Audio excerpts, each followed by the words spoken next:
కేటీఆర్ కుటుంబం తర్వాత జైలుకు వెళ్లేది మాజీ మంత్రి జగదీష్ రెడ్డి అని మంత్రి కోమటిరెడ్డి వెంకటరెడ్డి సంచలన వ్యాఖ్యలు చేశారు. ఎన్ని జిమ్మికులు చేసినా కూడా విజిలెన్స్ విచారణ, సిట్టింగ్ జడ్జితో ఎంక్వైరీని అడ్డుకోలేరని ఆయన నొక్కి చెప్పారు. పూర్తి స్థాయి విచారణ తరువాతే జగదీష్ రెడ్డిని జైలుకు వెళ్లకుండా ఎవరూ ఆపలేరని మంత్రి తేల్చి చెప్పారు. పారాగాన్ స్లిప్పర్లు వేసుకున్న వ్యక్తికి ప్రస్తుతం వేల కోట్ల ఆస్తులు, ఫామ్ హౌస్లు ఎట్లొచ్చినాయి అంటూ ప్రశ్నించారు. తెలంగాణ ప్రజలకు చెప్పాల్సిన అవసరం ఉందని అన్నారు. నల్గొండ జిల్లా కలెక్టరేట్లో ప్రజావాణి కార్యక్రమం నిర్వహించారు మంత్రి కోమటిరెడ్డి.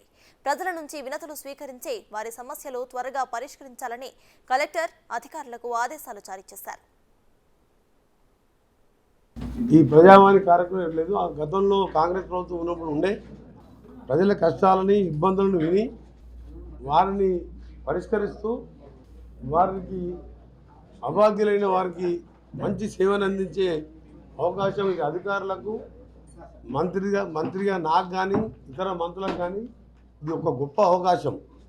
బ్యాడ్ లక్ ఏంటంటే లాస్ట్ 10 yearsలో ఇలాంటి ప్రజా కార్యక్రమం పెట్టకపోవడం, పబ్లిక్ గ్రీవెన్స్ అనే ప్రధాన్నే నిషేధించారు. ఇక్కడ కానీ జిల్లాలో కానీ హైదరాబాద్లో కానీ సెక్రటేరియట్లో కానీ ముఖ్యమంత్రి గారి ఛాంబర్లో పబ్లిక్ గ్రీవెన్స్ అనే దాన్ని నిషేధించి క్లోజ్ చేస్తే దానికి మేము జీవం పోసి వచ్చిన మరుక్షణమే అటు ముఖ్యమంత్రి గారు సెక్రటేరియట్లో, ఇటు ప్రగతి భవన్లో డిప్యూటీ సీఎం గారు, మంత్రులు మేమందరం మా ఇంటి దగ్గర కానీ సెక్రటేరియట్లో కానీ ఈరోజు జిల్లా కేంద్రాల్లో కూడా ఈ కార్యక్రమం తీసుకుంటాం ఎవ్రీ మండే రోజు. గతంలో ప్రగతి భవన్ గేట్లకు పోవాలంటేనే కష్టం ఉండే, ఏమైనా వారికి సంబంధించిన వాళ్ళే వెళ్ళేవాళ్ళు. కానీ అలా సామాన్య మానవుడు కూడా ప్రగతి భవన్, ప్రతి మినిస్టర్, ప్రతి కలెక్టర్, ప్రతి జాయింట్ కలెక్టర్ ఇంటి దగ్గరికి వెళ్ళి వాళ్ళ బాధ చెప్పుకుంటున్నారు.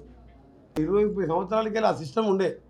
బ్యాడ్ లక్ ఏంటంటే తెలంగాణ వచ్చిన తర్వాత ఆ గ్రీవెన్స్ అని తీసేసి వారికి సంబంధించిన వాళ్ళకో, వారి పార్టీ వారికో, వాళ్ళ ఇంటికి పోయిన వాళ్ళకో కళ్యాణ లక్ష్మి కావాలన్నా, గృహలక్ష్మి రావాలన్నా పార్టీల పదంగా ఇచ్చేది. ఇది కామన్ మ్యాన్ ఏ పార్టీ వారు ఎవరు వచ్చినా మంత్రులు కానీ, కలెక్టర్ కానీ, జాయింట్ కలెక్టర్ కానీ చేసే డ్యూటీ.